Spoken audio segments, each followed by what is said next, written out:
বিশ্বাস করুন, আমি বলছি বিজেপি বিরোধী যে জোট, তার ভেতরে ঠিক এই তর্কটা, হুবহু যে তর্কটা স্টুডিওতে দেখছেন সেই তর্কটা সংসদে দেখলাম, এবং সেই তর্কটা সংসদের বিষয় নিয়ে সংসদের বাইরেও দেখলাম। আমি আমার পরের যিনি বক্তা কংগ্রেসের মুখপাত্র সুমন রায়চৌধুরীর কাছে যাব, কিন্তু তার আগে একবার দেখাবো যে এই কেন এই বিভাজনের তত্ত্ব।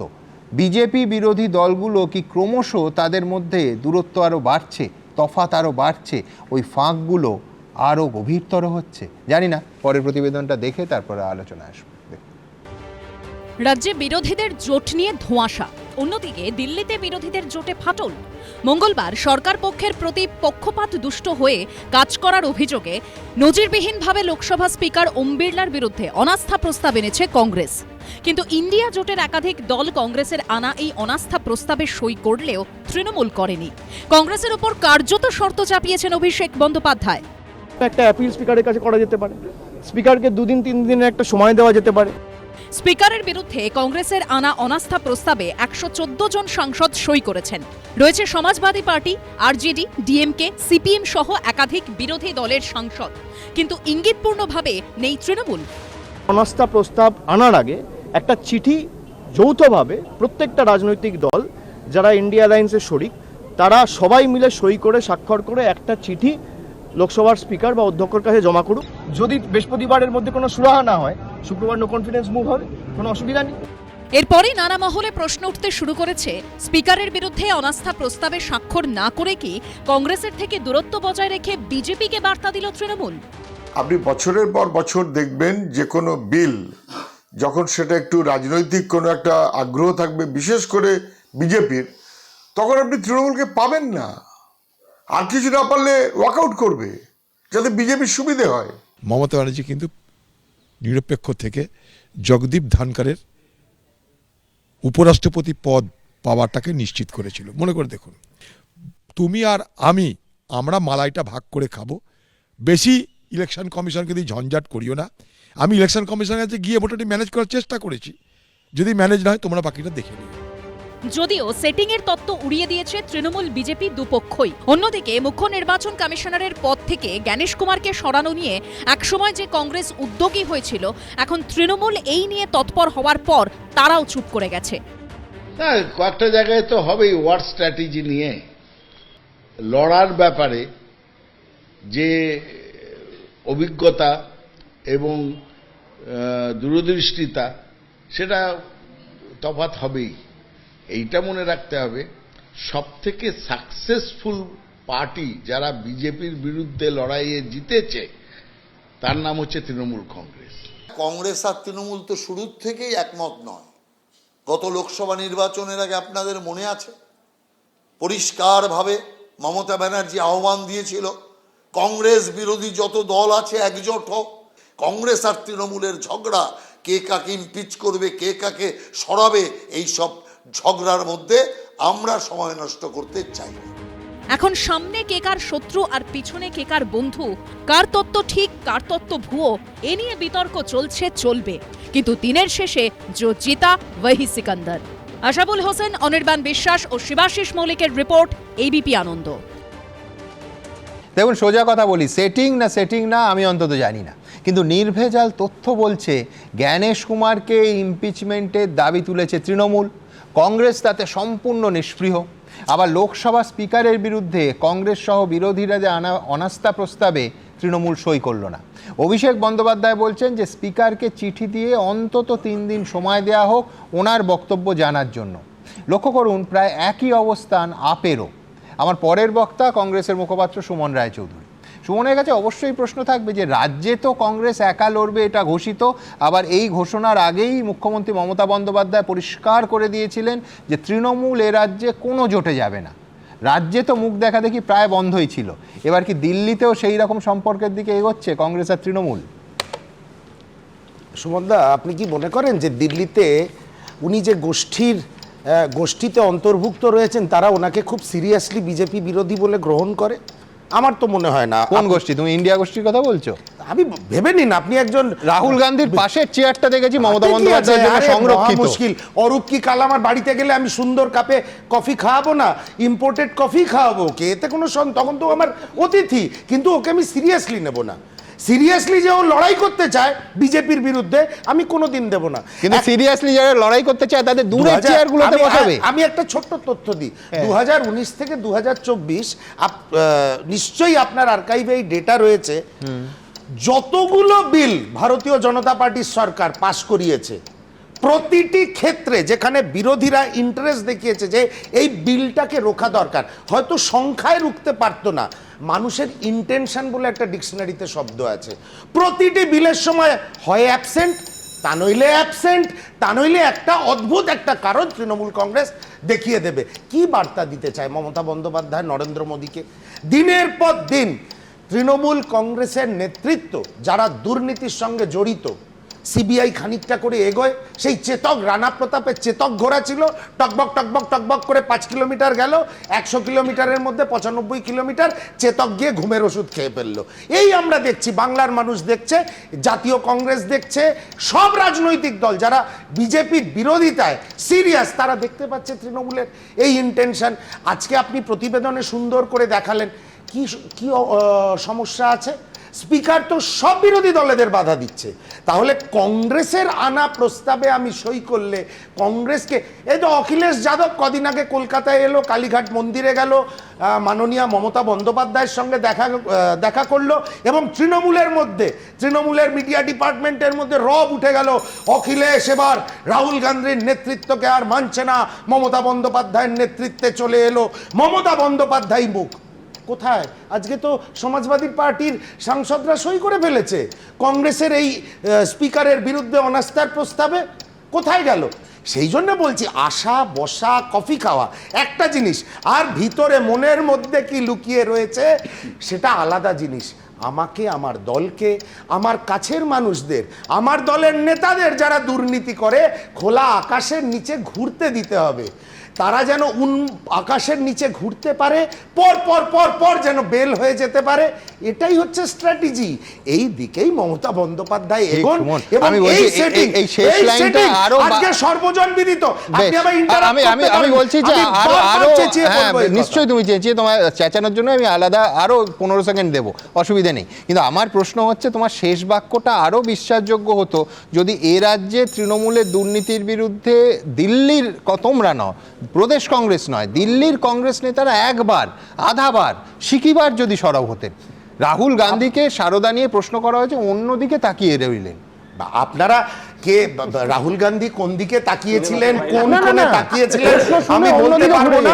দিল্লির কংগ্রেস নেতারা পশ্চিমবঙ্গে যতবার দুর্নীতি হয়েছে, আরজি করের মতন আচ্ছা, একটা সুমনদা আপনাকে আমি পাল্টা প্রশ্ন বলুন না, একটা যারা আরজি কর নিয়ে রাহুল গান্ধী বলেছে, না আমি মিস করে গেছি, বলো না, শুনুন শুনুন একটা বাক্য আপনি দেখান তো। রাহুল গান্ধী, প্রিয়াঙ্কা গান্ধী, মল্লিকার্জুন খার্গে প্রত্যেকের বার্তা এই আরজি করের ঘটনায় এসছে একটা, এবং প্রশ্ন করা হয় আমাদের মাঝে মাঝে, কেন রাহুল গান্ধী এলো না, দেখা করতে, দেখা কেন করে গেল না অভয়ার মা বাবার সঙ্গে? একটা রাজনৈতিক দলের কেন্দ্রীয় নেতাকে দেখিয়ে দিন। অমিত শাহ, তারপরে এসছে জেপি নাড্ডা, তারপরে এসছে মোহাম্মদ সেলিমরা রয়েছেন এখানে, ওদের সেন্ট্রাল কমিটির লিডারশিপ এসছে, কোন দলের কেন্দ্রীয় নেতা? আজকে রাহুল গান্ধীর দিকে আঙুল তোলা হয়, রাহুল গান্ধীর দিকে আঙুল তোলা হয় কেন সে অভয়ার মা বাবার সঙ্গে দেখা করলো না? আমি সে আঙুল তুলিনি, সর্বভারতীয় দলের কেন্দ্রীয় আমি রাহুল গান্ধীকে সঠিকভাবে আঙুল তুলেছি যে তৃণমূলের দুর্নীতি নিয়ে রাহুল গান্ধী কবে কি বলেছেন আমায় বলুন। 100% বলেছে, পুরো কংগ্রেস দল বলেছে, জানি না। হ্যাঁ, বিজেপির প্রতিনিধি বলছিলেন হরগোবিন্দ দাসকে নিয়ে নাকি ওনারা ছাড়া কেউ মিছিল মিটিং করেনি। আমি ছিলাম 1.5 দিন, একদম তোমরা সেটা করেছো, সরকারের নেতৃত্বে প্রদেশ কংগ্রেস আর এআইসিসি নিয়ে প্রশ্ন করে ইতিহাসের সাবজেক্ট পড়ে এসেছে, সংস্কৃতের প্রশ্ন করে ফেলেছে, গন্ডগোল হয়ে গেছে, তো সেই প্রশ্ন। দ্বিতীয় কথা, আজকে বলা হচ্ছে যে ইমপিচমেন্টে না, কেন? কারণ আমাদের কাছে সংখ্যা নেই। তো আমার অনাস্থা প্রস্তাবের সংখ্যা চলে আসছে, বেসিক জায়গাটা কোথায়? আমার এই ভাই একটু তোমার বলা হয়ে গেছে, দ্বিতীয় কথা হচ্ছে না অরূপ, দুটোই এক প্রতীকী। প্রতীকী তো একটা প্রতীকীতে ওরা রাজি হচ্ছে না, আর একটা প্রতীকীতে তোমরা রাজি হচ্ছে এখানে না। বুঝতে হবে ম্যাগনিটিউড। আজকে ধরুন এই পার্লামেন্টের স্পিকার ওম বিড়লা তো 7 বছর ধরেই তিনি এই পক্ষপাত দুষ্ট আচরণ করছেন। 7 বছরের মধ্যেও আনা যেত, আবার 2 মাস পরেও আনা যায়। কিন্তু এই মুহূর্তে নির্বাচন যখন দোর গোড়ায়, এতগুলো রাজ্য ঘুরছে, মানুষকেই হয়রানি করছে নির্বাচন কমিশনার। তার আজকে ঘরে আগুন লেগেছে আর পাশের বাড়িতে চুরি হয়েছে, আপনি আগে আগুনে জল ঢালবেন না এফআইআর করতে যাবেন, কোনটা বেশি গুরুত্বপূর্ণ? বাস্তবতা কি বলছে? আসলে এরা চায় না। রাহুল গান্ধী বড় বড় প্রেস কনফারেন্স করবে, রাহুল গান্ধী ভোট হয়ে যাওয়ার 6 মাস পরে গ্যালারি শো করবে। আমি সংবাদ মাধ্যমের প্রতি পূর্ণ সম্মান জানিয়ে বলছি, আপনারা চালিয়ে যান। আপনাদেরও আপনারা ওই নাটক সুপ্রিম কোর্টে গিয়ে তকলিফ করা, এজলাসে দাঁড়িয়ে ওকালতি করে ভিতরে ভিতরে এদের সঙ্গে নরেন্দ্র মোদী এবং কেন্দ্রীয় সরকারের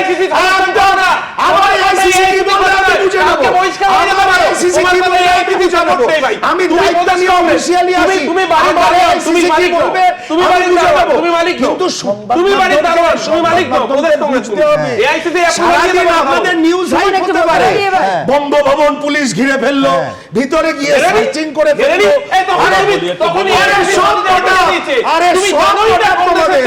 কারণ তারা জানে কংগ্রেসের অপদার্থ, তাই তোমাদেরকে দিয়েছে। আমি বলছি যে ভাগ্যিস 98 সালে তৃণমূল কংগ্রেস প্রতিষ্ঠা হয়েছিল, নয়তো এই চমৎকার তর্কযুদ্ধটা আমরা সবাই মিস করতাম। কে আর দেখুন, উনি বলছেন সেটিং এর কথা, আমি জানি না যে বিজেপির সঙ্গে তাহলে কংগ্রেসের কোন সেটিং আছে যেখানে ন্যাশনাল হেরাল্ড মামলায় সোনিয়া গান্ধী এবং রাহুল গান্ধী তাদের জেলে থাকার কথা, তারা বেলে রয়েছেন। আচ্ছা, এটা না হয় বাদ দিলাম, উনি বলছেন সব বিষয় মন্তব্য করে, বা আরেকজন রয়েছেন সে 335 কোটি টাকা যার বাড়িতে পাওয়া গেছিল ঝাড়খণ্ডে কংগ্রেসের এমপি ধীরাজ সাহু, তার কথাটাও রয়েছে, তিনিও বাইরে রয়েছেন, কেন আমার জানা নেই।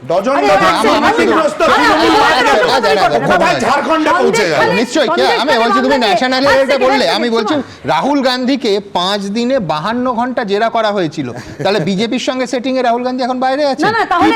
জিজ্ঞেস করুন তাহলে অমিত শাহ, তিনি তখন তাকে কিভাবে জেরা করা হয়েছিল, এবং সেই সময় তাহলে অমিত শাহ তো বাইরে রয়েছেন, এবং মাননীয় সুপ্রিম কোর্ট বাইরে বেরিয়েছেন, তো মাননীয় উচ্চ আদালত অসভ্যতা আপনি চিন্তা করে চিন্তা করে দেখুন তো, কোন বিজেপি কর্মী বা অমিত শাহ নিজে কোনো স্টেটমেন্ট দিয়েছে? দেয়নি। এরা যখন রাহুল গান্ধীকে ডাকা হতো গেল রপ্পরে রাস্তা চলে আসে, আলাদা ব্যাপার। আরেকটা নাম বলতে চাই, সন্দেশখালীর সময় যিনি সারা দেশে বলেন লড়কি হু লড় সকতি হু, তিনি কেন এখানে একবার আসেননি? সন্দেশখালী ভিক্টিমের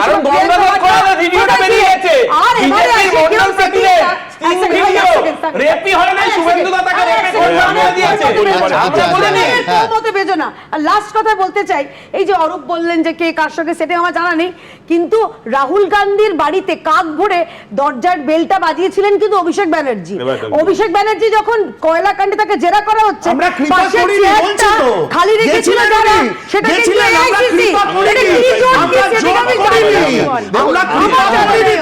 দেখুন, সায়নদীপের কাছে আমার কেন যেতে হবে বলুন তো? তার কারণ কংগ্রেস ইতিমধ্যে বলেছে যে তারা এই রাজ্যে আলাদা ভোটে লড়বে। এখন আমি যদি জোট হিসেবে একটা নির্দিষ্ট সময় দিই, তাহলে দুজনের সুমন ইতিমধ্যেই পেয়ে গেছে, কিন্তু আলাদা লড়বে, যার ফলে এবার সায়নদীপকে আমার দিতেই হবে আমার অঙ্ক। আমি একটা এই সেটিং এর রিসেন্ট একটা উদাহরণ দিই। কালকে গোটা দেশ জুড়ে সাধারণ ধর্মঘট, সব ট্রেড ইউনিয়ন ডেকেছে। আমাদের রাজ্যে পরীক্ষা আছে বলে শুধুমাত্র শিল্প ধর্মঘট, একমাত্র মাধ্যমিক চলছে বলে, হ্যাঁ মাধ্যমিক উচ্চ মাধ্যমিক দুটোই চলছে বলে, উচ্চমাধ্যমিক কাল থেকে শুরু হবে। একমাত্র বিজেপি ট্রেড ইউনিয়ন আর তৃণমূলের ট্রেড ইউনিয়ন এই বন্ধে নেই।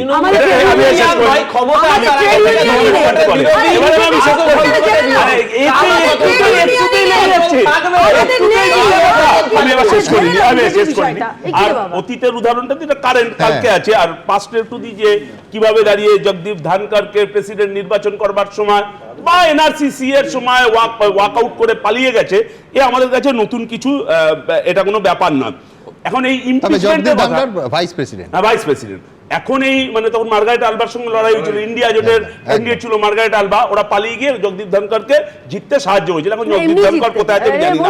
এবার হলো জ্ঞানেশ কুমারের প্রসঙ্গ, যখন জ্ঞানেশ কুমারকে অবৈধভাবে ইলেকশন কমিশনার হিসাবে রিক্রুট করেছে, আমি এই দায়িত্ব নিয়ে বলছি, তখন তৃণমূলের কোনো বিরোধিতা নেই। এসআইআর এর 3 মাস যখন ভোট এসে গেছে, এখন ইমপিচমেন্টের গল্প শোনাচ্ছে, ইমপিচমেন্টের গল্প শোনাচ্ছে, নাটকের শেষ আছে। আমার কথা শেষ করিনি, এবার আমি আমার শেষ পয়েন্ট, আমার শেষ পয়েন্ট শেষ করিনি।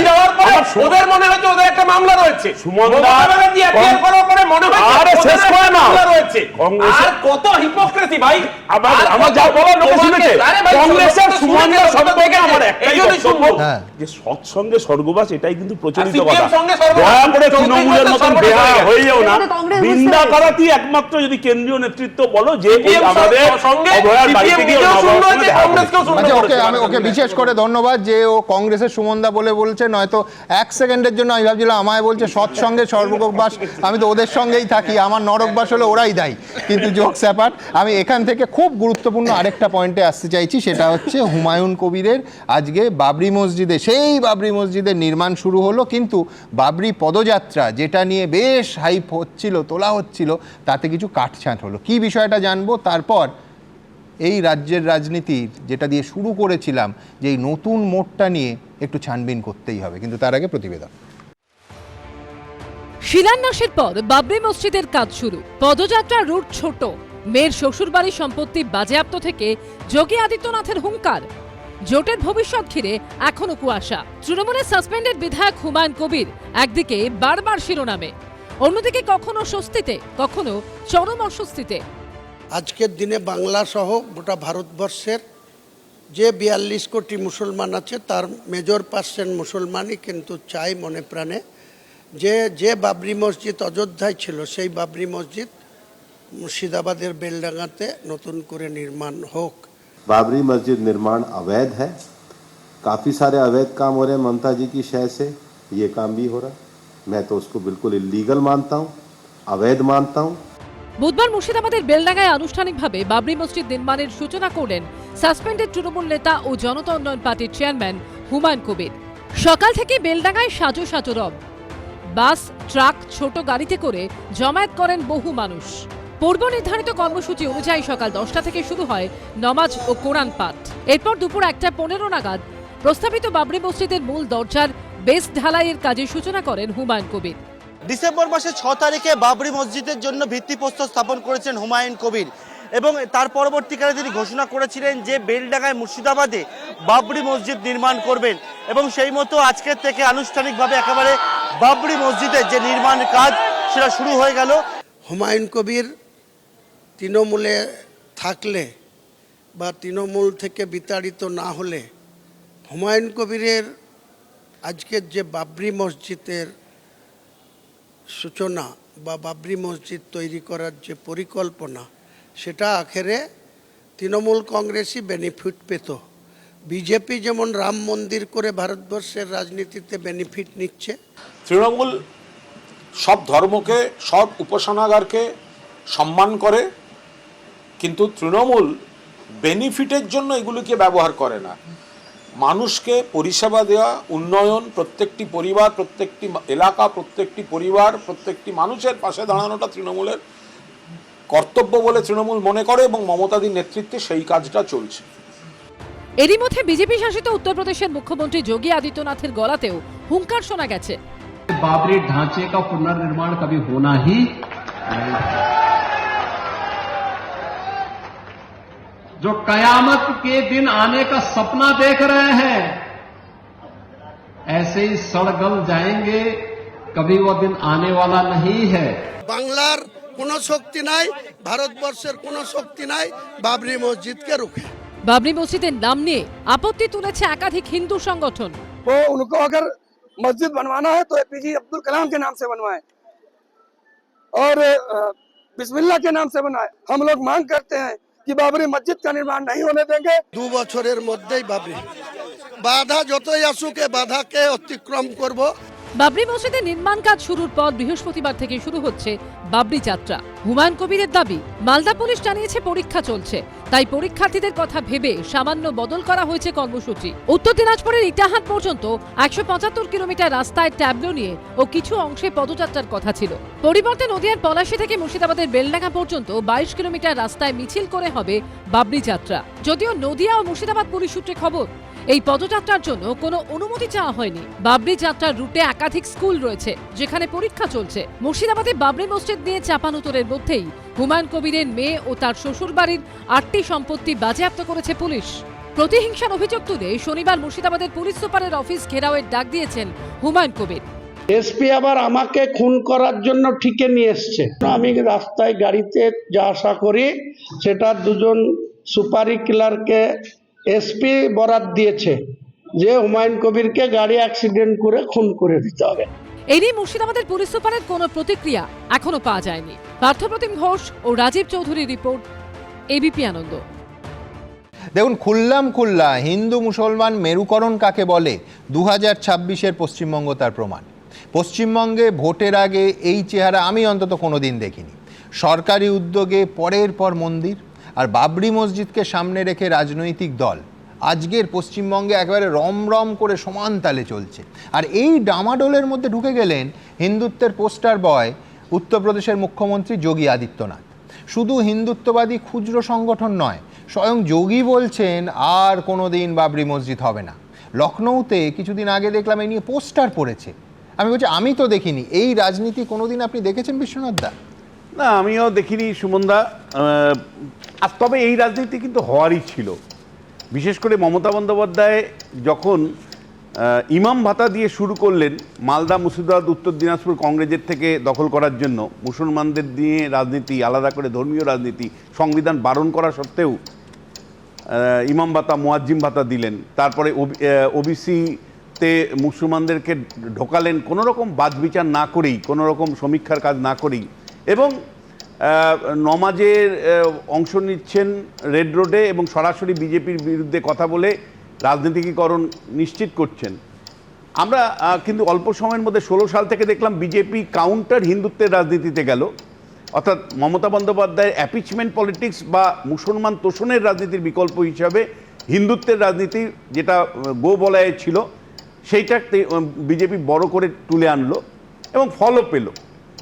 সুমনদা, আমি বলছি আপনাকে, মমতা বন্দ্যোপাধ্যায় যখন একটা স্টেজে বুঝতে পারছেন যে হিন্দুত্বের পোলারাইজেশন সম্ভাবনা তৈরি হচ্ছে, এবং শুভেন্দু অধিকারী বিরোধী দলের নেতা বা অন্য বিজেপির নেতারা যখন বলছেন যে হিন্দুদের রক্ষা করতে হবে, হিন্দুদের এগিয়ে আসতে হবে, হিন্দু খাতরা মে হ্যায়, এইটা কিন্তু একটা পোলারাইজেশনের ভাবনার জায়গা তৈরি হওয়ার সঙ্গে সঙ্গে মমতা বন্দ্যোপাধ্যায় একের পর এক মন্দির উদ্বোধন করতে লাগলেন ট্যাক্স পেয়ারের টাকা দিয়ে।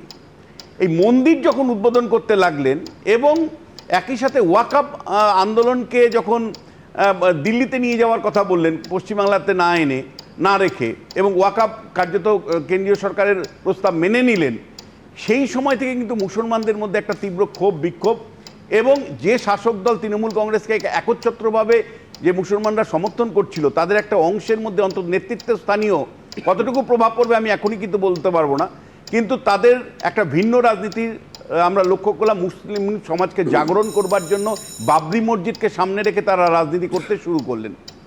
যেটা আমি আপনাকে বলতে চাই যে কেন যোগী আদিত্যনাথ এর মধ্যে ঢুকলেন। যোগী আদিত্যনাথের তো 27 সালে নির্বাচন, ফলে পশ্চিমবাংলাতে বাবরি মসজিদ হচ্ছে, মানে উত্তরপ্রদেশে হিন্দুদেরকে সংগঠিত করবার জন্য এটা ব্যবহার করবেন উনি 27 সালের নির্বাচনের জন্য। এটা তার কাছে একটা সোনা পাওয়ার মতন। ফলে যোগী আদিত্যনাথ সঙ্গে সঙ্গে লুফা বল কেড়ে নিয়েছেন এবং 27-এর উত্তরপ্রদেশের বিধানসভা নির্বাচনে বাবরি মসজিদের মতন ঘটনা ঘটছে, মুসলিমরা কতটা অন্যায় করছে, কি করছে বলে হিন্দুদেরকে তিনি সংগঠিত সেখানে করবেন। কিন্তু যেটা আপনাকে বলতে চাই যে দেখুন সুমনদা, আমরা যারা রাজনীতির ছাত্র, কংগ্রেস শাসনকালে আমরা বলতে পারবো না যে বিধানচন্দ্র রায় ধর্মকে ব্যবহার করে রাজনীতি করেছেন।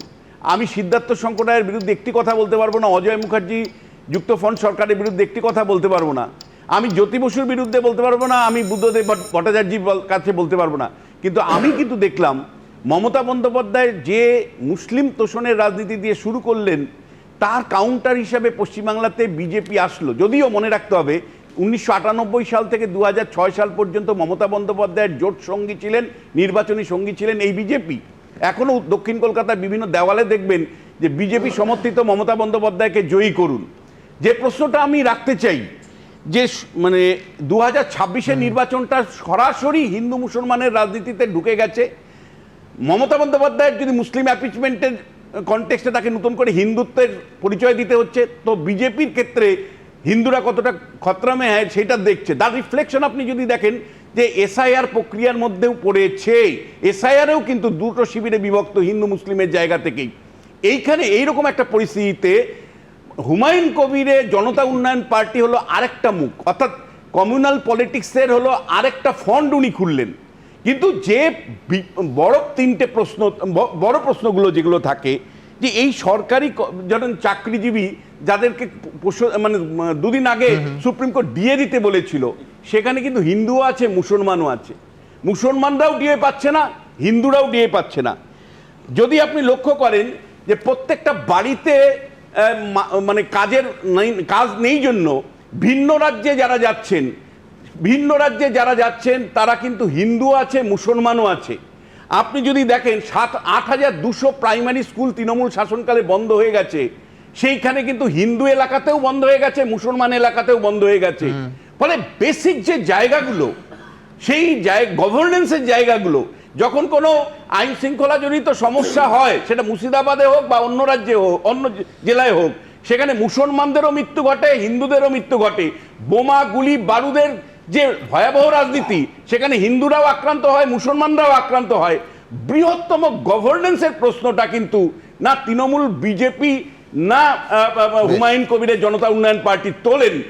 যদিও বুদ্ধিমান রাজনীতিবিদ হিসাবে তৃণমূল কংগ্রেস হয়তো একটা আবরণ তৈরি করেন, কিন্তু ভেতরে ভেতরে পাড়ায় পাড়ায় সেই দিনের শেষে মুসলিমদেরকে তৃণমূলকেই ভোট দিতে হবে, এই বার্তাটাই তারা দেন। একদম। আমি বলছি কি ট্র্যাজিক, আমি অরূপের কাছে যাব, যে দেখুন বিশ্বনাথ চক্রবর্তী একটা শব্দ ব্যবহার করলেন, সেটা হচ্ছে জাগরণ। জাগরণটা মসজিদ আর মন্দির প্রেক্ষিতে ব্যবহৃত হচ্ছে। কি বিস্ময়কর যে এই হুমায়ুন কবির বাদ দিন, সেই হুমায়ুন কবির যিনি রেকর্ড সৃষ্টি করে জওহরলাল নেহেরু এবং লাল বাহাদুর শাস্ত্রী দুজনের সময় শিক্ষামন্ত্রী ছিলেন, সেই শিক্ষাবিদ হুমায়ুন কবির কিন্তু জাগরণটা চেয়েছিলেন শিক্ষার মাধ্যমে এই দেশের নাগরিকদের। আর এখন জাগরণের সঙ্গে ধর্ম এবং ধর্মীয় প্রতিষ্ঠান, সেটা মন্দির হতে পারে, মসজিদ হতে পারে, সেইটা মিশে যাচ্ছে। আমি বলছি 26-এর এটা বাস্তবতা, আবার এটা দুর্ভাগ্য। বিশ্বনাথ দা পলিটিক্যাল সায়েন্সের অধ্যাপক, বিশ্বনাথ দা জানেন না তা নয়, 1977 সালে যখন ইন্দিরা গান্ধীকে হটাতে হবে, তখন বিজেপির পূর্বসূরি জনসংঘ, জনতা দল, বামপন্থীরা হাত ধরেছিল দেশের নির্বাচনে। আবার 1989 সালে শহীদ মিনার ময়দানে জ্যোতি বসু, ভিপি, বাজপেয়ী, আমরা 3 ভাই, 2টো মাত্র এমপি ছিল বিজেপির, লালকৃষ্ণ আদবানি, অটল বিহারী বাজপেয়ী। সেই নির্বাচনে প্রায় শতাধিক এমপিতে পৌঁছে গিয়েছিল। কাদের হাত? যেমন এই রাজ্য থেকে বামফ্রন্টকে সরাতে মমতা বন্দ্যোপাধ্যায় হাত ধরেছিলেন। এই যে একটা ন্যারেটিভ তৈরি করা না, অশ্বত্থামা হতো বলে ইতি গজটা না বলা, এইটার দোষে বিশ্বনাথ দা দুষ্ট হলেন, আমি কেন জানানি উনি বলতে পারবেন। কিন্তু আমার সবচেয়ে বড় প্রশ্ন শুভেন্দু অধিকারী কি হবে? যে আজ যোগী আদিত্যনাথ স্টেটমেন্ট দেখছে, শুভেন্দু স্টেটমেন্ট মনে পড়ছে, বলছে হিন্দু ভোট আমরা বুঝে নেবো, আর মুসলমান ভোট হুমায়ুন ভাই আর হুমায়ুন সাহেব আর নওশাদ সিদ্দিকী বুঝে নেবে। কে সহি বিজেপি? শুভেন্দু অধিকারী সহি বিজেপি? ওই তালমিত্রী নির্বাচনের মতো? না, যোগী আদিত্যনাথ সহি বিজেপি? আমি দুধাই বলছি, এই অরূপরা দিনের পর দিন যে কোন একটা ইস্যু আসলে বিজেপি কত খারাপ, বিজেপি কত খারাপ, বিজেপি দালাল, অমুক তমুক। বিজেপি ভালো, আপনি বলতে ইচ্ছে করলে বলুন। সেই বিজেপি, যে বিজেপির সাথে তোমরা দিনের পর দিন সংসার করেছো, বলুন না ভাই বিজেপি ভালো, বলুন না বিজেপি ভালো, আপনি বার 200 বার বলুন না, বলুন না, যে মন্ত্রিসভায় ছিলে, বিজেপি মন্ত্রিসভায় ছিলে, সেই কথাটা তুমি আজকে প্রমাণ কে করেছে? বিজেপি তুমি দিনের মনে রাখবে, সেদিন বামেরা কিন্তু বলেছিল যে সবচেয়ে বড় অন্যায় বিজেপি, সবচেয়ে বড় বিজেপি কে সবচেয়ে বড় অন্যায় তৃণমূল একটা কথা, যেটা প্রশ্নটা আপনি করলেন বিশ্বনাথ দাকে, যে এই যে হিন্দু মুসলিম করার, ভারতীয় জনতা পার্টি আমরা এই রাজ্যে আমরা কি শুনছি? হুমায়ুন কবির, যিনি এখন বাবরি মসজিদের জনক বলতে পারি, নতুন নব্য নির্মিত বাবরি মসজিদ, উনি বলেছিলেন ওই 70-30 যে সংখ্যা যারা লঘু রয়েছেন ওখানে তাদেরকে ভাগীরথীর জলে কেটে ভাসিয়ে দেবেন। মমতা ব্যানার্জির সরকার, তখন তিনি বিধায়ক ছিলেন, কোনো স্টেপ নিয়েছেন? উত্তর হচ্ছে না। আচ্ছা, আমরা দেখেছি এই রাজ্যের কলকাতা শহরে মহানাগরিক তথা রাজ্যের মন্ত্রী, তিনি দাওয়াতে ইসলামের ডাক দিয়েছিলেন। একটা চূড়ান্তভাবে একটা কমিউনাল স্টেটমেন্ট মমতা ব্যানার্জি বা তার সরকার কোনো স্টেট ইস্যু করেছে তার বিরুদ্ধে? না। সিদ্দিকুল্লাহ চৌধুরী কলকাতাকে টাইট দিয়ে দেবে, প্রয়োজন পড়লে জেলাগুলোকে টাইট দিয়ে দেবে, সে টাইট দেওয়ার নমুনা আমরা সিএ এর সময় দেখেছি, ওয়াকাফের সময় দেখেছি, বিভিন্ন সময় দেখেছি। তার বিরুদ্ধে কোনো ব্যবস্থা নিয়েছিলেন না। উল্টে মমতা বন্দ্যোপাধ্যায় হুমায়ুন কবিরকে বিটিভ হিসেবে ব্যবহার করে, সেফটি ভ্যালভ হিসেবে ব্যবহার করে, এবারে চলে এসে শুভেন্দু অধিকারীর প্রসঙ্গে। শুভেন্দু অধিকারী যেটা বলেছেন, দেখুন আমাদের এই রাজ্য দেশ থেকে বাবরি সংস্কৃতি চলে গেছে, যেটা যোগী আদিত্যনাথ বলেছেন। বাবরি মসজিদকে ব্যবহার করে যে রুঠে হুয়ে মুসলমান এই রাজ্যের, তাদেরকে আবার এক জায়গায় ফিরিয়ে আনার কাজ করছেন হুমায়ুন কবির, আইএসএফ হুমায়ুন এখন ভালো, আগে ছিল কালো। হাতে কি মেখেছে? Fairness cream মেখেছে। হাতে ফেয়ারনেস ক্রিম মেখেছে নাকি যে কালোটা ভালো হয়ে গেছে? কালোটা ভালো হয়ে গেছে না। হুমায়ুন কবির আপনাদের এখানে ইন্টারভিউতে বলেছিলেন কিন্তু কে যেটা বললো না সেটা হচ্ছে রমেশ বিদুরি সংসদের ফ্লোরে দাঁড়িয়ে রমেশ বিদুরি সংখ্যালঘু মানুষদের প্রতি ওই যে বাক্যটা বললো তার বিরুদ্ধে কে কি ব্যবস্থা নিয়েছিল? হ্যাঁ, আমি এই আলোচনার মধ্যে যাব না, কারণ এর মধ্যে একটা অনেক ইন্টারেস্টিং বলবো। আমি I am feeling very much really proud. আমি অসাধারণ একটা ব্যানার দেখলাম আজকে। আমি না একটু কনফিউজড হয়ে আছি যে আমাদের রাজ্যের মাননীয় মুখ্যমন্ত্রী আসল চেহারাটা কি। আজকে দেখলাম বিশাল একটা হোর্ডিং যেটার মধ্যে ওনার পুরোপুরি একটা লয়ারের ইউনিফর্ম। এটা অসাধারণ, মানে উনি যে কি, মানে ওনার যে আসল রূপ কোনটা এটাই তো আমরা চিনতে পারছি না। বেশি উত্তর দিতে যাবো না অরূপ, আমি বলছি যে একটু বলি, ও চুপ করে গেছে এখন। আমার কথা হলো যে জোটের বিভিন্ন রকম বিন্যাস বদলায়। ধরুন বামফ্রন্টের মধ্যে থাকা একটা দল ৭৭ সালের বামফ্রন্টের বিরুদ্ধে দাঁড়িয়ে লড়াই করেছিল, জয়প্রকাশ নারায়ণের নেতৃত্বে তখন মুভমেন্ট ডেমোক্রেসির প্রশ্ন অরূপ সব গুলিয়ে দেওয়ার চেষ্টা করলো। কিন্তু আমার কথা হলো আপনি বলছিলেন যে পশ্চিমবাংলায় কি এই রাজনীতি হওয়ার ছিল? যেদিন থেকে বিশ্বনাথ বাবুর মতন অনেকে বাম মুক্ত বিধানসভা দেখার স্বপ্ন দেখেছিলেন, খোয়াব দেখেছিলেন, সেদিন থেকে আমি বলছি যে বিধানসভাটা এরকম ধর্মস্থানেই পরিণত হওয়ার জায়গায় পৌঁছেছে। সেই এই রাজনীতি পশ্চিমবাংলা সব খারাপ জন্য অরূপ দায়ী করছে, কে দায়ী করছে, তুমি দায়ী করলে, মানুষ ভোট দেয়নি, সব বিশ্বনাথ বলিনি যে আমি বলছি এই রাজনীতিটা হওয়ারই ছিল যেদিন বিজেপি, ইভেন কংগ্রেস, সিদ্দিকুল্লাহ চৌধুরী, মাওবাদী সবাইকে এক করে মমতা ব্যানার্জি ক্ষমতা এসেছিল, জো জিতা ওহি সিকান্দার, এই থিওরি নামানো হয়েছিল। সেদিন থেকে এটা এসেছিল। আর আপনি হুমায়ুন কবির, এই আমি যোগী আদিত্যনাথ, আমার মনে পড়ছে লালু প্রসাদ যাদবের পার্লামেন্টে একটা বক্তৃতা যে आपको मंदिर में घंटा बजाना था, आप यहाँ पार्लियामेंट के अंदर क्या कर रहा है?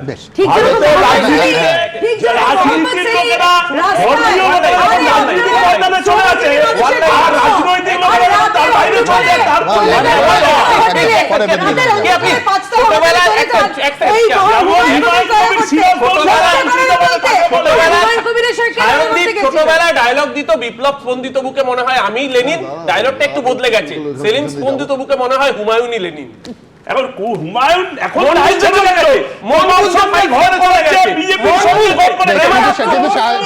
শুরুতে এটা খুব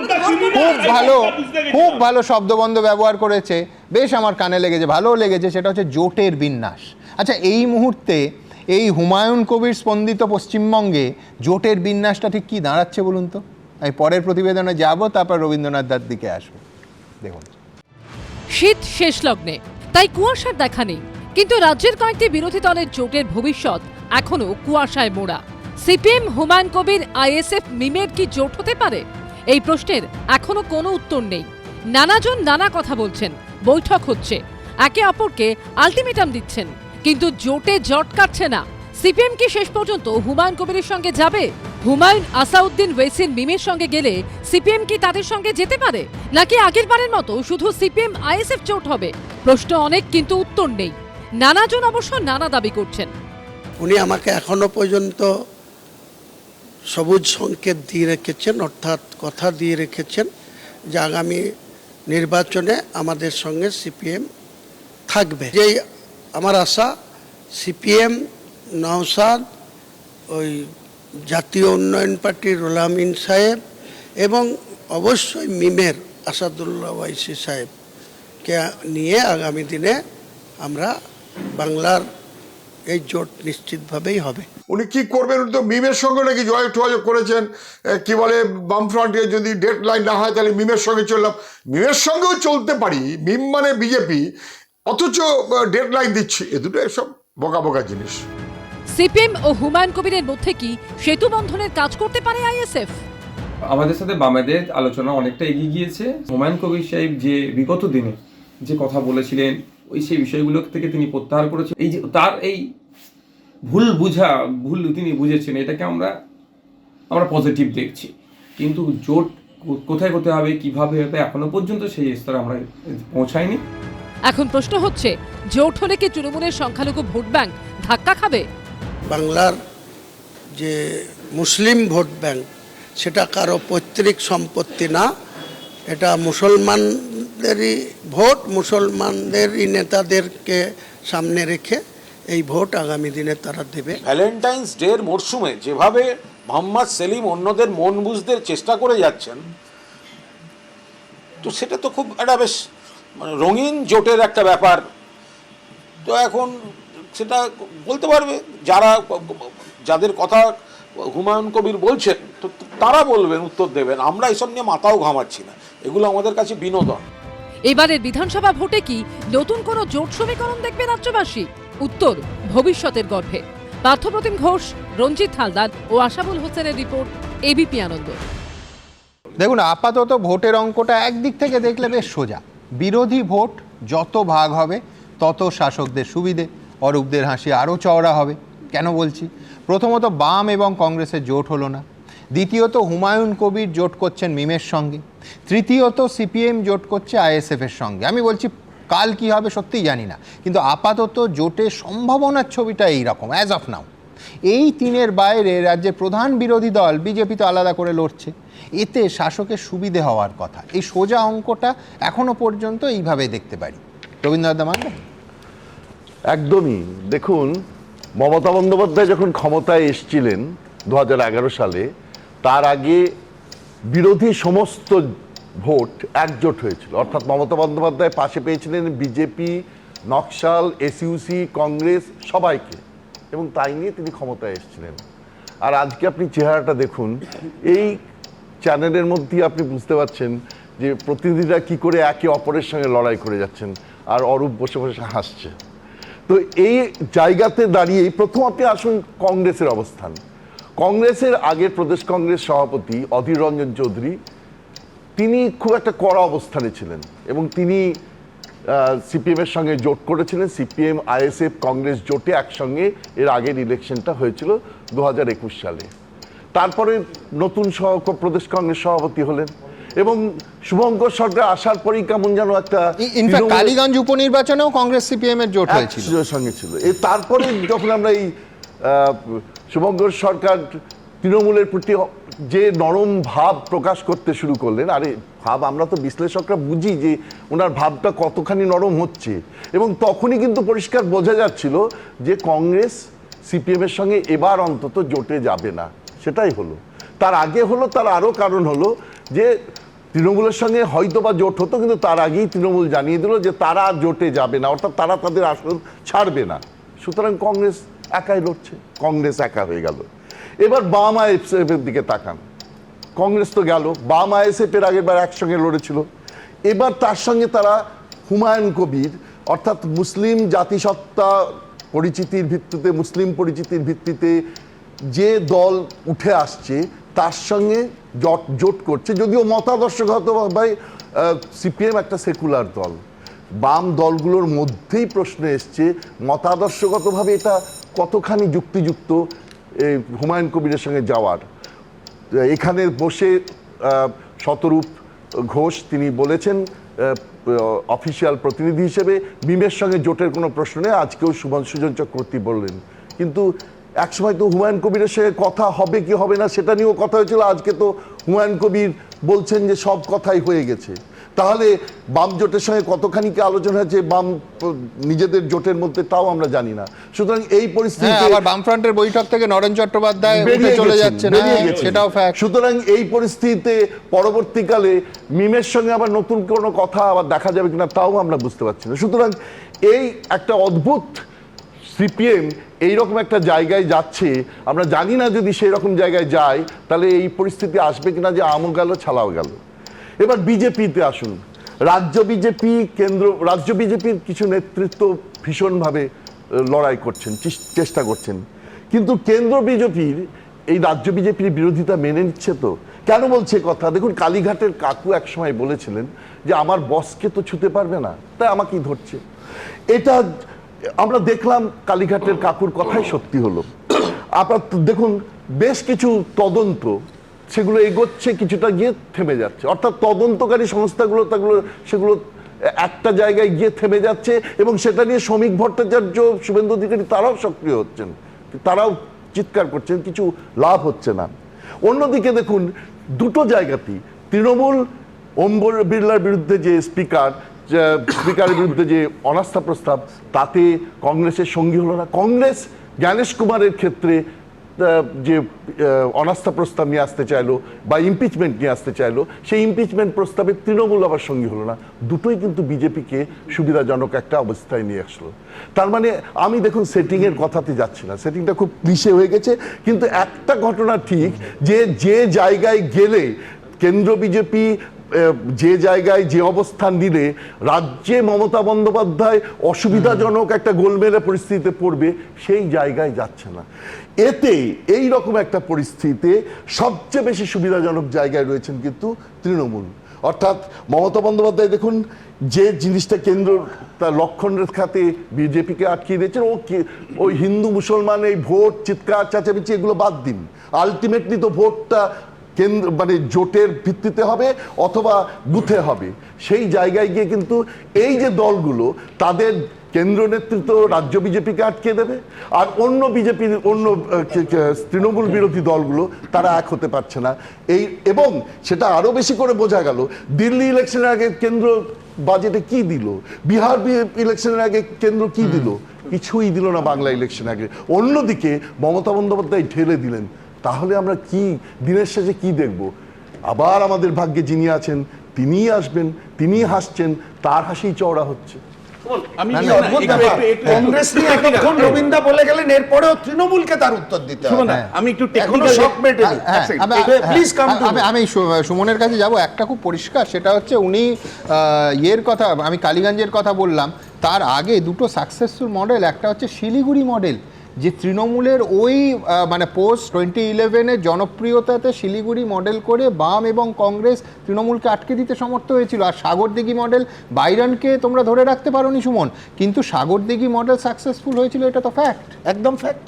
তার মানে কি এই যদি শুভঙ্কর সরকার কোট আনকোট রবীন্দ্রনাথ ভট্টাচার্যের কথায় নরমপন্থী কোট আনকোট কেউ যদি মনে করে যে দীর্ঘ 20 বছর কংগ্রেসের পতাকা বহু অঞ্চলে দেখা যায়নি, আমরা এবার নিজেদের মতন করে চেষ্টা করে দেখি না, অসুবিধা কোথায়? Fair enough.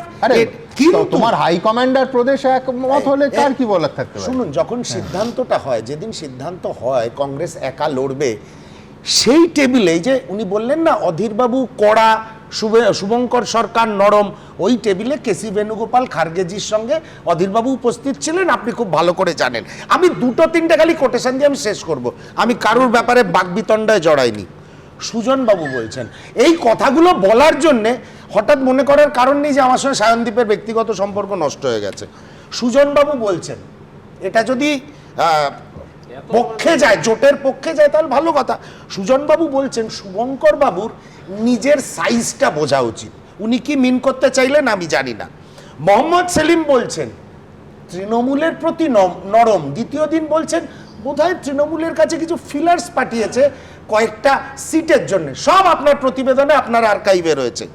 কলকাতা জেলা সম্পাদক, দেখুন এটা যদি সভ্যতা ভদ্রতায় আমার কোনো আপত্তি নেই, বলছেন টিকিট নিজেরা ভোটে দাঁড়ালে টিকিট ফিকিট শুনেছি পয়সার বিনিময়, মানে শুভঙ্কর সরকারের এত দারিদ্র পড়ে গেছে টিকিট বিক্রি করবেন, ওই জন্য 294টা সিটে দাঁড়াতে চাইছে।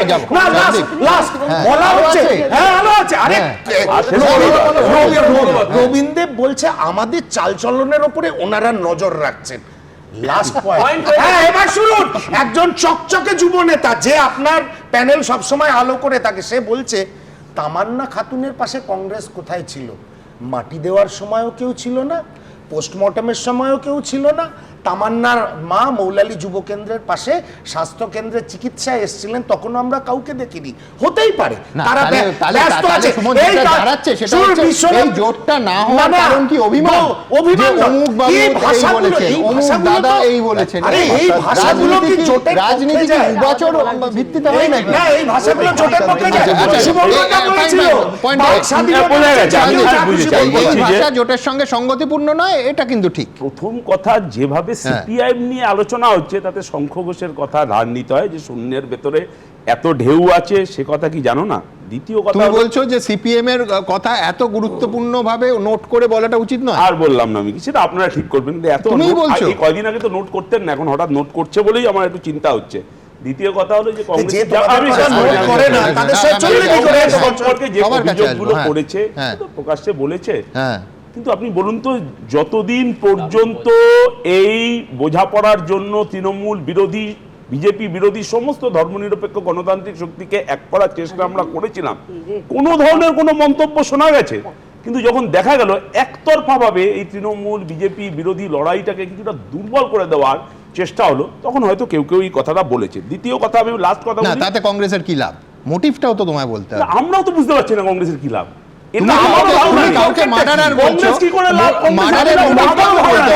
আমাদের লাভ ছিল যে তৃণমূল বিজেপি বিরোধী। কালীগঞ্জের উপনির্বাচনে সমর্থনের চিঠি চাওয়া হয়েছিল। আচ্ছা, আমি অন এয়ার অন রেকর্ড বলছি, তাহলে এতদিনের আসন সমঝোতার ফেভার। আমি বলছি আরো অতীতে যাওয়ার আগে একটা কিন্তু ফ্যাক্ট, যে তুমি যে মন্তব্যগুলো পড়লে তার তার বড় অংশ আছে, কিন্তু জোটটা ভেঙে যাওয়ার পর, এক্স্যাক্টলি এটাই বলি, জোটটা ভেঙে যাওয়ার পর আমরা একটা কথা পরিষ্কার আবার আমি রিপিট করছি, শুভঙ্কর বাবু কি বলে, শুভঙ্কর সরকার একবারও আচ্ছা, শুভঙ্কর বাবু যে বারবার বলছেন এর তার সঙ্গে গিয়ে বসবে, অবশ্যই হালিম ডালিম সেলিম, আচ্ছা হালিম ডালিম সেলিম শুভঙ্কর সরকার বলে প্রমাণ করা যায়, এইটা হলো কাজের কথা। এটা খুব সিরিয়াস শো। এরপর কে খুশি হচ্ছে জানি না, কিন্তু এরপর আরো যদি আমি কমেন্ট নিই, সেটা একটা কমেডি শো এর চেহারা চলে যাচ্ছে। আমাকে একটু ক্লিয়ার করতে হবে, আমার দুটো পয়েন্ট আছে সবশেষে, কিন্তু আমার কাছে একটা হলো যে আমি যদি ভুল না করি, সবগুলো যদি সিনিয়র জার্নালিস্ট যারা দিল্লিতে আছে তাদের যদি ভাবনা ঠিক হয়, তাহলে আমি বলবো যে এই যে ক্যাচালটা ওরা করছে কংগ্রেস আর সিপিএম এই রাজ্যে, বিষয়টা একেবারেই তা ছিল না। রাহুল গান্ধী স্ট্র্যাটেজিক্যালি সিদ্ধান্ত নিয়েছে যে এবার কেরালাতে নির্বাচন আছে, ক্ষমতায় আসার সম্ভাবনা 100%। ফলে কোনো মতেই বাংলাতে দোস্তি আর কেরালায় কুস্তি, এই স্লোগানটা নিয়ে বিজেপি বারবার ভোট বাড়াচ্ছে। এবং এই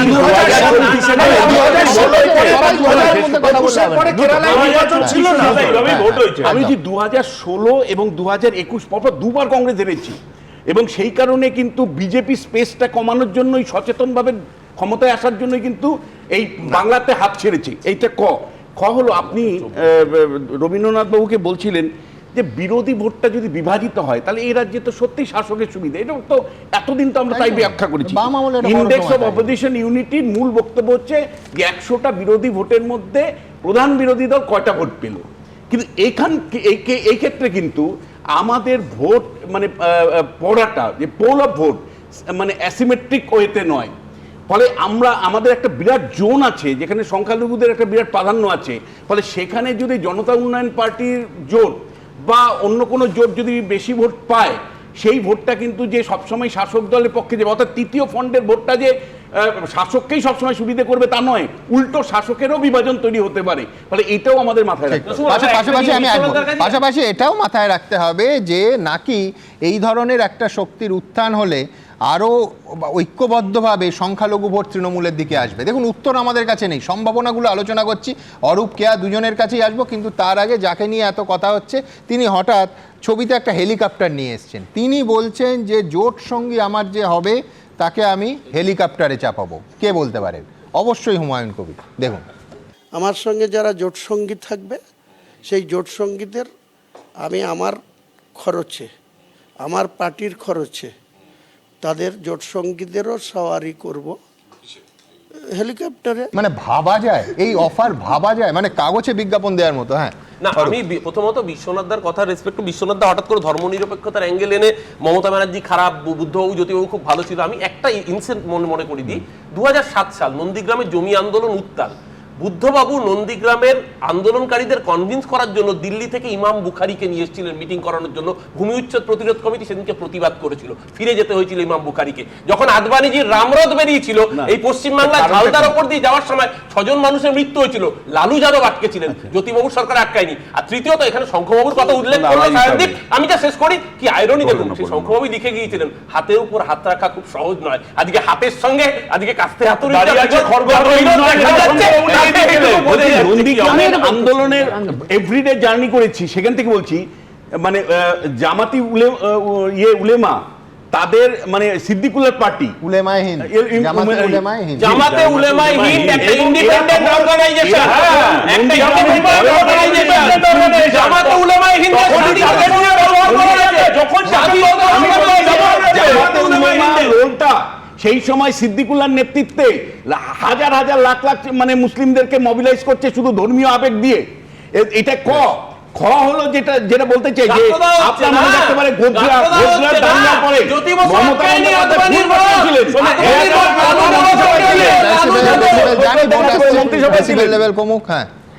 দেখুন, আমি এখানে এই কয়েকদিন বাদই প্রেম দিবস আসছে, ভ্যালেন্টাইন ডে, আর আমি এই সদ্য দুই জুটিকে এদের বিচ্ছেদ দেখে আমার সত্যি খুব খারাপ লাগছে। মানে যেরকম ভাবে মানবিমানের পালা চলছে, তিক্ততার দিকে চলছে, স্বাভাবিক, মানে অর্থাৎ বিচ্ছেদটা খুব সুখকর হয়নি।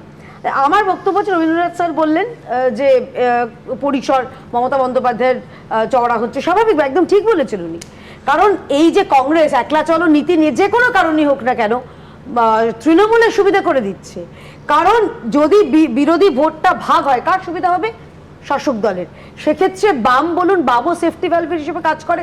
বিভিন্ন সময় আমরা দেখেছি অভয় আন্দোলন থেকে শুরু করে ওই ফিশ ফ্রাই সেটিং যাই বলতে দিন। আর এইখানে দাঁড়িয়ে সই না করলে কার লাভ হবে? বিজেপি।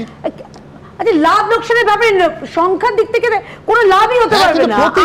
আরে প্রতীক যেমন ইমপিচমেন্টের একটা প্রতীকী, তেমন জ্ঞানেশ কুমারটাও প্রতীকী। না তাহলে সেটিংটা করতে হবে। আগে কংগ্রেসের সঙ্গে বিজেপি সেটিং নাকি তৃণমূলের সঙ্গে সেটিং, আগে এটা ঠিক করতে হবে। আচ্ছা, আর দ্বিতীয়ত হচ্ছে, দেখুন এই যারা নিজেদের ধর্ম নিরপেক্ষ বলে গালভরা বক্তব্য রাখেন, আমার কাছে খালি একটা ওই অঙ্কের একটা সেকেন্ড ব্র্যাকেট হয় না, আপনি মিমের যিনি রাজ্যের একজন আধিকারিক তিনি বলেছেন মোহাম্মদ সেলিম তার কাছেও গেছিলেন। আবার হুমায়ুন কবির তার সঙ্গে রাতের অন্ধকারে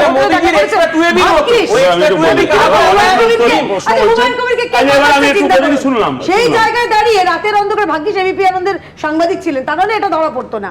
অর্থাৎ যারা মুখে বলে এক আর কাজে করে এক, তাদের নাম আরএসএস এর লেবার রুমে তৃণমূল কংগ্রেসের জন্ম, বা তৃণমূল কংগ্রেস নিজেই বলেছিল বিজেপিকে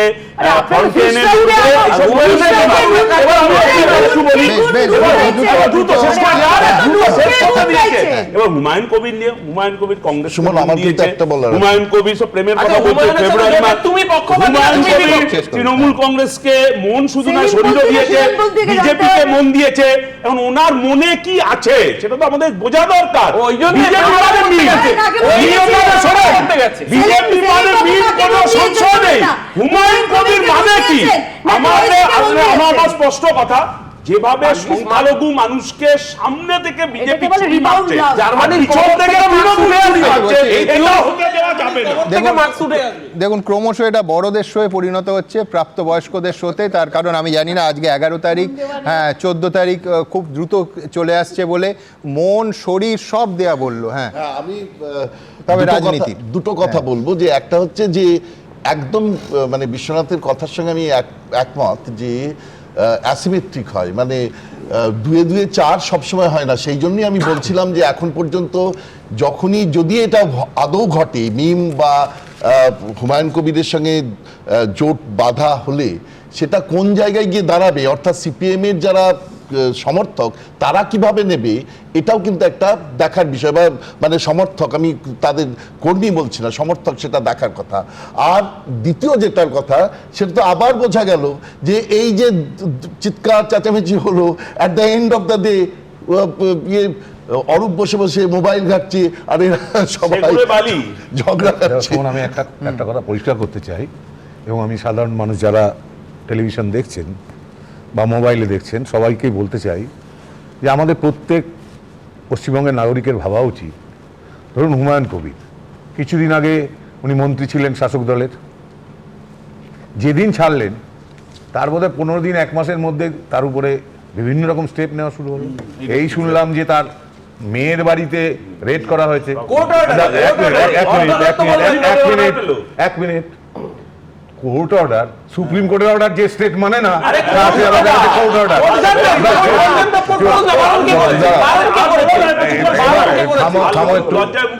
আমরা সাধারণ মানুষ, আমাদের ভাবা উচিত।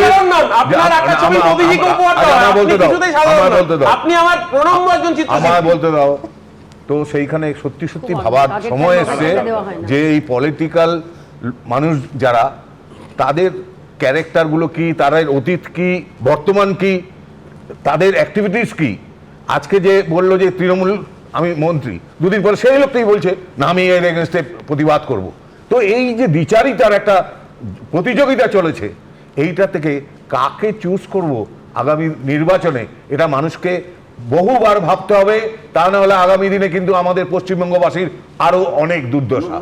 আমি বলছি মানুষ তো ভাববেন, কিন্তু মানুষ এই মুহূর্তে কি ভাবছেন আপনারা জানেন যে Facebook, YouTube, x, Insta, thread সব জায়গায় আমরা কিছু মন্তব্য দিই, কত শতাংশ মানুষ কি ভাবছেন। বেলডাঙ্গার অশান্তিতে এনআইএ তদন্ত নিয়ে সুপ্রিম কোর্টের প্রশ্নের মুখে কেন্দ্র। শামসেরগঞ্জের ঘটনার সময় চুপ, আর এখন সব নথি না দেখেই সিদ্ধান্ত কেন, প্রশ্ন স্বয়ং বিচারপতি। সামনে ভোট বলেই কি বেলডাঙ্গা নিয়ে এনআইএ সক্রিয়তা?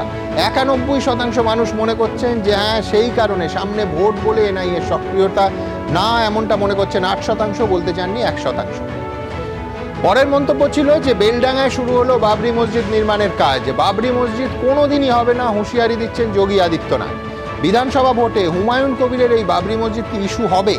ইস্যু হবে এমনটা মনে করছেন 41% মানুষ, হবে না এমনটা ভাবছেন 57% মানুষ, বলতে চাননি 2%। পরের মন্তব্য ছিল যে লোকসভায় স্পিকারের বিরুদ্ধে বিরোধীদের অনাস্থায় তৃণমূল নেই, আবার জ্ঞানেশ কুমারকে অপসারণের তৃণমূলের দাবিতে কংগ্রেস নিষ্ক্রিয়। এর কারণ কি সেটিং বলে আপনি মনে করছেন? 79% মানুষ সেটিং বলে মনে করছেন। সেটিং মানতে চাননি 20% মানুষ, বলতে চাননি 1%। দ্রুত কয়েকটা মন্তব্য নেই নেব। প্রদীপ চট্টোপাধ্যায় লিখছেন এনআইএ তদন্ত নিয়ে সুপ্রিম কোর্টের মন্তব্য কেন্দ্রের অস্বস্তি বাড়ালো। সুমন্ত বিশ্বাস লিখছেন বেলডাঙ্গা নিয়ে রাজ্য সরকারের মামলায় সুপ্রিম কোর্ট হস্তক্ষেপ করেনি, এটাও ইঙ্গিতবাহী। সুভাষ ঘোষ হাজরা লিখছেন যেমন ইডি সিবিআই তেমন এনআইএ, এদের আর কেউ সিরিয়াসলি নেয় না। সজল বন্দ্যোপাধ্যায় লিখছেন বেলডাঙ্গায় অশান্তির শুরুতে পুলিশ যে নিষ্ক্রিয় ভূমিকা নিয়েছিল তা অত্যন্ত নিন্দনীয়। চিন্ময় রায় লিখছেন বিশেষ রাজনৈতিক দলের ইশারায় চললে এজেন্সির বিশ্বাসযোগ্যতা ধাক্কা খাবেই। ঠিক এইখান থেকে আমি আমার পরের প্রতিবেদন, যেটা অবশ্যই ভোট নিয়ে, তাতে আসবো, এবং তার আগে দেখাবো যে আপনারা জানেন 3 দিন আগে এই অনুষ্ঠানে স্পষ্ট করে আমি একটা তারিখ বলি, তারিখটা হচ্ছে 28শে ফেব্রুয়ারি। একেবারে স্পষ্ট করে বলি যে চূড়ান্ত ভোটার তালিকা আমার কাছে যা খবর ওই দিন প্রকাশিত হবে। হুবহু তাই হয়েছে। কি বলেছিলাম দেখাবো। সুপ্রিম কোর্টের স্পষ্ট নির্দেশ আর স্কুটিনির সময়সীমা বাড়ল, অর্থাৎ চূড়ান্ত তালিকা প্রকাশ পিছিয়ে যেতে চলেছে। আমার ব্যক্তিগত ধারণা এ রাজ্যে এসআইআর এর চূড়ান্ত তালিকা প্রকাশিত হতে চলেছে 28শে ফেব্রুয়ারি নাগাদ। দেখুন, এরপর একেবারে সম্ভাবনার জায়গায় যাব যে এপ্রিলের মাঝামাঝি 2 বা 3 দফায় ভোট করাতে কমিশনের প্রস্তুতি একেবারে তুঙ্গে। ঠিক কী জায়গায় দাঁড়িয়ে আছে গোটা প্রস্তুতিটা দেখুন। কবে থেকে শুরু হবে বিধানসভা নির্বাচন? দোলের পরে কি রাজ্যে শুরু হয়ে যাবে ভোটের রং খেলা? সূত্রের খবর অন্তত তেমনটাই বলছে। মার্চ মাসের প্রথম সপ্তাহে দোল পূর্ণিমার পরেই পশ্চিমবঙ্গে বিধানসভা নির্বাচনের দিনক্ষণ প্রকাশ করা হতে পারে বলে নির্বাচন কমিশন সূত্রে খবর। সোমবারে এসআইআর প্রক্রিয়ার সময়সীমা 7 দিন বাড়িয়েছে সর্বোচ্চ আদালত, যার জেরে 14 দিন পিছিয়ে গেছে রাজ্যের চূড়ান্ত ভোটার তালিকা প্রকাশের দিন। মঙ্গলবার বিজ্ঞপ্তি দিয়ে নির্বাচন কমিশন জানিয়ে দিয়েছে 14ই ফেব্রুয়ারি পর্যন্ত এসআইআর এর শুনানি চলবে। এরপর নথি যাচাইয়ের প্রক্রিয়া চলবে 21শে ফেব্রুয়ারি পর্যন্ত। 28শে ফেব্রুয়ারি পশ্চিমবঙ্গের চূড়ান্ত ভোটার তালিকা প্রকাশ করবে নির্বাচন কমিশন, আর তারপরেই দিল্লি থেকে রাজ্যে আসবেন নির্বাচন কমিশনের পদস্থ কর্তারা। কমিশন সূত্রে খবর, 1 মার্চ এ রাজ্যের দায়িত্বপ্রাপ্ত senior deputy election commissioner Gyanesh Bharti এবং আরও এক deputy election commissioner Manish Garg আসবেন। 2021-এ 8 দফায় বিধানসভা ভোট হয়েছিল পশ্চিমবঙ্গে, যা এখনো অবধি সর্বাধিক। এখন প্রশ্ন হচ্ছে 26-এর বিধানসভা নির্বাচন কত দফায় হবে? সূত্রের খবর 2 কিংবা 3 দফায় ভোট হতে পারে। গতবার করোনার সময় 8 দফায় ভোট করলো। আমরা বারবার বলেছিলাম করবেন না, বিশেষ করে শেষ 4 দফা। করোনা বাড়ছে। এবার আবার শুনছি যারা বলেছিল 8 দফা চাই, তারাই নাকি বলছে 2-3 দফায় চাই। গতবার 8 দফায় হেরেছিল, তাই কমাতে হবে। গতবার যদি 2 দফায় হারতো তাহলে বলতাম এবার 8 দফা চাই। তো পাগলামি চলছে। কোন 8 দফায় গতবার ভোট হয়েছিল, এবার কেউ কেউ বলছে 1 দফা, কেউ কেউ বলছে 2 দফা, কেউ বলছে 3 দফা। শুধু একটাই শর্ত বিজেপির, যাতে প্রত্যেকটা বুথে কেন্দ্রীয় বাহিনী বা বাংলার বাইরের বাহিনী যাতে প্রত্যেকটি বুথে পর্যাপ্ত পরিমাণ বুথের মধ্যে বুথের বাইরে থাকে। রাজ্য পুলিশের সঙ্গে বৈঠকের প্রস্তুতি শুরু করে দিয়েছে নির্বাচন কমিশন। রাজ্যের মুখ্য নির্বাচনী আধিকারিকের দপ্তর থেকে সব জেলার পুলিশ অফিসারদের কাছে পৌঁছে গেছে এই চিঠি। তাতে বলা হয়েছে আসন্ন বিধানসভা নির্বাচনের প্রস্তুতি খতিয়ে দেখতে মার্চ মাসের 1 ও 2 তারিখে বৈঠক ডাকা হয়েছে। পাশাপাশি রাজ্যের আইন শৃঙ্খলা নিয়ে বেশ কিছু তথ্য চাওয়া হয়েছে। আগে থেকে নির্দিষ্ট করে দেওয়া পাওয়ার পয়েন্ট ফরম্যাটে সেই তথ্য এবং আইন শৃঙ্খলা সংক্রান্ত রিপোর্ট 24 ফেব্রুয়ারি বিকেল 5টার মধ্যে পাঠানোর নির্দেশ দিয়েছে মুখ্য নির্বাচনী আধিকারিকের দফতর। রুমা পাল, ময়ূর ঠাকুর চক্রবর্তী ও অনির্বাণ বিশ্বাসের রিপোর্ট, এবিপি আনন্দ। 2 দফা বা 3 দফা প্রস্তুত? গতবার 8 দফার সময় ভয়ঙ্কর কোভিড ছিল সুমন, বারবার করে বাংলার মানুষ বলেছিল কোভিডের মধ্যে ওই লাইনে এত দফায় না দাঁড় করাতে। ক্ষমতা দখলের বাসনায় উদগ্র বিজেপি বাংলার মানুষকে লাইনে দাঁড় করিয়ে মৃত্যু মুখে ঠেলেছিল। আজকে লোকসভার সময় 7 দফা করেছে, আজকে 2 দফা 1 দফা এইসব গল্প হচ্ছে। গতবারের লজিককে নিজেরাই কন্ট্রাডিক্ট করছে। আমাদের বক্তব্য পরিষ্কার, 1 দফা বা 8 দফা, বিজেপি দফা রফা করে ছাড়বে বাংলার মানুষ যারা এই হয়রানি লাইনে দাঁড় করেছে। 1 দফা হোক যত দফাই হোক, একটাই কথা বলতে চাই, বাংলার মানুষ বলছেন যতই করো রঙ্গ, বিজেপি এবার জিতবে বঙ্গ। রাজ্যের মানুষ বলছেন বাঁচতে চাই বিজেপি তাই, রাজ্যের মানুষ বলছেন নিয়োগ চাই বিজেপি তাই। শুধুমাত্র ভাতা নয়, আমরা ভাতও দেব।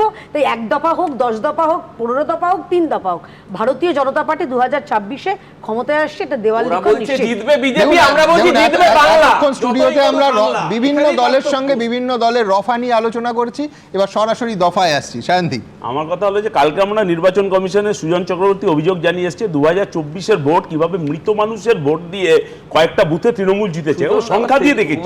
তার মানে 8 দফা হোক বা 2 দফা, দফা রফা যাতে না হয় ভোটটা এটা দেখা উচিত।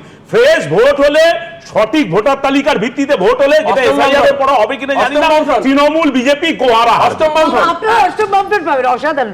এটা হচ্ছে 2 দফা 1 দফা, আলটিমেটলি আমরা কি দেখতে পাবো? কংগ্রেস আর সিপিএম কি হচ্ছে? আমি কিন্তু ইন্টারাপ্ট করিনি, হ্যাঁ, বিহেভ ইয়োরসেলফ।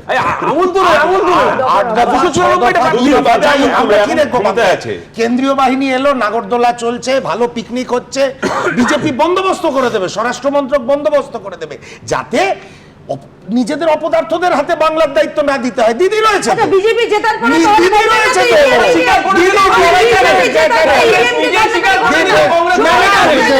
মানুষকে এই নিয়েই বার্তা দিয়েছে। আমি রবীন্দ্রনাথ দা, রাহুল গান্ধী সমস্ত লোকের কাছে আমরা যখন রাস্তাঘাটে যাচ্ছি তারা বলছে 2 দফায় হলে একটা জিনিস হবে, মানে তাদের অভিজ্ঞতা থেকে তারা বলছে যে বিভিন্ন জায়গায় ভোট দিয়ে আবার অন্য একটা কেন্দ্রে এসে ভোট দেওয়ার যে প্রবণতা ছিল, এটা কমবে। 2 দফায় ভোট হলে সেটা মানুষেরও হ্যারাসমেন্টটা কম হবে, বহু জায়গায় বারবার করে ছোটা এইগুলো কম হবে। সুতরাং 2 দফায় ভোটটা সাধারণ মানুষ খুব চাইছে। আমি দুটো তথ্য দিই। এক হচ্ছে, দেখুন, সিইওর অফিস দিল্লিকে জানিয়েছে একেবারে স্পষ্ট তথ্যের ভিত্তিতে, আমি বলেছি যে তারা 1 দফায় ভোট করতে প্রস্তুত। কিন্তু সেখানে একটা লজিস্টিক সমস্যা আছে। লজিস্টিক্যাল সমস্যাটা এই যে, দেখুন, আমাদের মতো যেখানে একটা দীর্ঘ অনেকটা উত্তর থেকে দক্ষিণ অনেকটা জায়গা, সেখানে কেন্দ্রীয় বাহিনী দিয়ে ভোট যদি করা হয়, তাহলে ভোট, মানে আমি বলছি কেন্দ্রীয় বাহিনী মোবিলাইজেশনের একটা বাস্তব অসুবিধে আছে। সেক্ষেত্রে 2 দফা বা 3 দফায় ভাঙা যেতে পারে, উত্তর, মধ্য এবং দক্ষিণ, অথবা শুধু উত্তর এবং দক্ষিণ ভাগ করে। কিন্তু এক্ষেত্রেও আবার সেই যুক্তিটা বিশ্বনাথদা আসতে পারে যে ভোট সন্ত্রাস, এবং শুধুমাত্র কেন্দ্রীয় বাহিনী মোবিলাইজড হয় তা নয়, গুন্ডা বাহিনীও মোবিলাইজড হয়, যার ফলে সেইটার কাউন্টারও ভেবে রাখতে হবে। ইলেকশন কমিশনের দফাটা মানে একেবারে চূড়ান্ত হবে 28 তারিখ ভোটার তালিকা মানে প্রকাশিত হওয়ার পরে রাজ্যের পরবর্তী 7-8 দিন আইন শৃঙ্খলা কী অবস্থায় থাকে। যদি আইন শৃঙ্খলা হাতের বাইরে থাকে তাহলে একরকম দফা হবে, আর যদি হাতের মধ্যে যদি আইন শৃঙ্খলা থাকে তাহলে আপনারা যেটা বলছেন 2 দফা বা 3 দফার মধ্যেই ইলেকশন করবে, এটা ঠিক। দেখুন, বড় বড় রাজ্য, তামিলনাড়ু রাজ্য, বছরকে বছর 1 দফায় ভোট হয়, মানে মহারাষ্ট্রের মতন রাজ্যে 1 দফা 2 দফায় ভোট হয়। হিংসার ঘটনা দেখুন শূন্য একেবারে। মানে এই যে বিহারে হলো, বিহারের একটা মানে সেই অর্থে কোথায় কোনো ইনসিডেন্ট হয়েছে। কিন্তু আমরা বারবার যে প্রশ্নটা ইলেকশন কমিশনের কাছে রাখতে চাই সেটা হলো যে আপনি যত দফাই করুন না কেন, শেষ পর্যন্ত কেবলমাত্র নির্বাচনটা করিয়ে বেঁচে গেলেন, অর্থাৎ যেটা বারবার আমরা লক্ষ্য করতে পারছি যে কোনো রকমের কাজটা ঘটনা ঘটলো, কিন্তু আমি দায়মুক্ত, আমি ভোট করিয়ে দিই। ফলে মানে এই যে আমি দায়মুক্ত, অথচ নির্বাচনটা কিভাবে হলো সঠিক পদ্ধতিতে হলো কিনা, সঠিক লোক ভোট দিল কিনা, নাকি ভুতুরে এসে ভোট দিল, নাকি মানে বহু মানুষের মৃত্যু ঘটলো। ফলে quality of election is much more important for election commission. This is their challenge. বেশ বেশ, আমি দ্রুত একবার আপনাদের সামনে রাখবো, সেটা হচ্ছে সুপ্রিম কোর্টের নির্দেশ আছে, তা সত্ত্বেও গ্রুপ বি অফিসারদের তালিকা নিয়ে এখনো কিন্তু জট কাটলো না। দেখুন, এসআইআর শুনানি চলবে 14 ফেব্রুয়ারি পর্যন্ত। চূড়ান্ত ভোটার তালিকা প্রকাশিত হবে 28 ফেব্রুয়ারি। মঙ্গলবারে বিজ্ঞপ্তি দিয়ে এই কথা জানিয়েছে নির্বাচন কমিশন। এরই মধ্যে সর্বোচ্চ আদালত স্পষ্ট করে দিয়েছে, মাইক্রো অবজারভার নয়, চূড়ান্ত সিদ্ধান্ত নেবেন ইআরও অর্থাৎ ইলেকটোরাল রেজিস্ট্রেশন অফিসাররা। মাইক্রো অবজারভাররা শুধুমাত্র সাহায্য করবেন, কিন্তু তারপরই রাজ্য সরকারের দেওয়া ৮৫০৫ জন অফিসারের নিয়োগ ঘিরে নতুন জট তৈরি হয়েছে। নির্বাচন কমিশন সূত্রে খবর, ওই ৮৫০৫ জনের তালিকা খতিয়ে দেখা হবে। অভিযোগ, গ্রুপ বি অফিসারদের তালিকা বলে পাঠানো হলেও সেখানে অন্যান্য গ্রুপের অফিসারের নামও আছে। রয়েছে লোয়ার ডিভিশন ক্লার্কের নামও, আছে টাইপিস্ট ইঞ্জিনিয়ার আমিনের নামও। নির্বাচন কমিশন সূত্রে খবর, রাজ্য সরকারের কাছে জানতে চাওয়া হবে এরা সবাই গ্রুপ বি অফিসার কিনা। এই ৮৫০০-র মধ্যে অসংখ্য মিথ্যা এবং অসত্য এবং গাইডলাইন ভায়োলেশন করে তারা এই কাজটা করেছে। এই নদিয়া জেলার সিরিয়াল ৫৫৬ থেকে ৫৩৬, এখানে নির্মাণ সহায়ক, স্বায়ত্তশাসন বডি, স্ট্যাটুটারি বডি, জিপিতে কাজ করেন। এরকম অসংখ্য নাম এখানে দেওয়া আছে। মৃত ব্যক্তি যিনি, মৃত শুধু নয়, রিটায়ার করে গেছেন, তার নামও মুখ্যমন্ত্রীর বাহিনী, তাবেদার বাহিনী পাঠিয়ে দিয়েছে। একটা করে বলেছেন লিস্ট ফিস নিয়ে, দেখো মাইক্রো অবজারভারদের ৮০০০-এর যে লিস্ট দিয়েছে তাদের যে স্ট্যান্ডার্ডের যে গ্রেডের লোকজন সেই সব দেয়নি শুভেন্দু অধিকারী। আর শুভেন্দু অধিকারী যেটা বলে 2 ঘন্টা পরে সিইওর অফিসও তাই বলে। বিজেপি দ্বারা পরিচালিত ইলেকশন কমিশন, ইসিআই। নির্বাচন কমিশন সূত্রে খবর, রাজ্য সরকারের পাঠানো তালিকায় যাদের নাম রয়েছে তাদের মধ্যে অনেকে এইআরও হিসেবে কাজ করছেন। কমিশনের প্রশ্ন, তাদের কিভাবে মাইক্রো অবজারভার হিসেবে নিযুক্ত করা হবে। সূত্রের খবর, সিইও দপ্তর থেকে রাজ্যের কাছে ওই অফিসারদের বায়োডেটা চাওয়া হয়েছে। রাজ্য সরকারের উত্তর না পাওয়া পর্যন্ত কাউকে নিয়োগ করা হবে না। অন্যদিকে মঙ্গলবারই এই নিয়ে মুখ্য নির্বাচনী আধিকারিকের অফিস থেকে প্রতি জেলার ডিস্ট্রিক্ট ইলেকশন অফিসার বা জেলা শাসককে চিঠি পাঠানো হয়েছে, যেখানে লেখা হয়েছে, আগে বলা হয়েছিল আপনার জেলার ইআরও দপ্তরে রিপোর্ট করা গ্রুপ বি আধিকারিকদের তালিকা সোমবার বিকেলের মধ্যে পাঠানো হোক। কিন্তু সেই তালিকা এখনো পাওয়া যায়নি। ওই আধিকারিকদের জীবন বৃত্তান্ত ও কর্ম অভিজ্ঞতা সংক্ষেপে পর্যালোচনা করতে হবে এবং তাদের দ্রুত কার্যভার গ্রহণের জন্য একটি সংক্ষিপ্ত প্রশিক্ষণের ব্যবস্থা করতে হবে। সূত্রের খবর, তারপরেও সব জেলা থেকে সম্পূর্ণ তথ্য আসেনি। এরই মধ্যে 1 মার্চ রাজ্যে আসছে জাতীয় নির্বাচন কমিশনের একটি উচ্চ পর্যায়ের দল। সূত্রের খবর, সব ডিইও, পুলিশ কমিশনার এবং পুলিশ সুপারদের সঙ্গে সাক্ষাৎ করবে তারা। কথা বলবেন এনফোর্সমেন্ট এজেন্সিগুলির সঙ্গেও। রুমা পাল, শিবাশিস মৌলিক ও অনির্বাণ বিশ্বাসের রিপোর্ট, এবিপি আনন্দ। সুকুমার রায় লিখেছিলেন, সবার তুমি খুঁত পেয়েছো, নিখুঁত কেবল নিজে। এখন কেন্দ্রের বাজেট বলুন কিংবা রাজ্যের বাজেট, হেন কোনো বাজেট হয় না যেখানে বিরোধীরা বড় কোনো খুঁত খুঁজে পায় না। এই যেমন কেন্দ্রের বাজেটকে অভিষেক বন্দ্যোপাধ্যায় বললেন অন্তঃশ্বাস শূন্য, দিশাহীন। আবার রাজ্যের বাজেটকে শুভেন্দু অধিকারী বললেন মকারি, যুব সমাজকে প্রতারণা।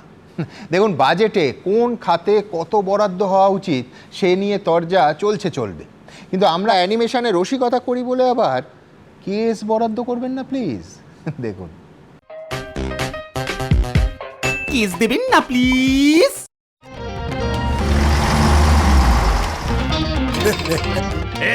পরিবর্তন, 26 পরিবর্তন, 26 পরিবর্তন। এগিয়ে আসুন, এগিয়ে আসুন, এগিয়ে আসুন, এগিয়ে বাসে উঠুন।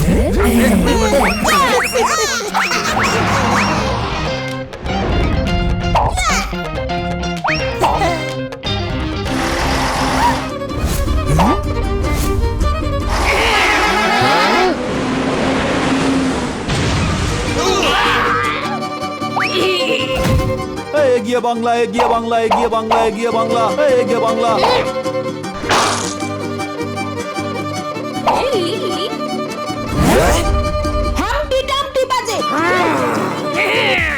দূরদর্শিতার বাজেট। এগিয়ে বাংলা, 26 পরিবর্তন। এগিয়ে বাংলা, 26 পরিবর্তন। এগিয়ে বাংলা। কিস দেবেন না প্লিজ।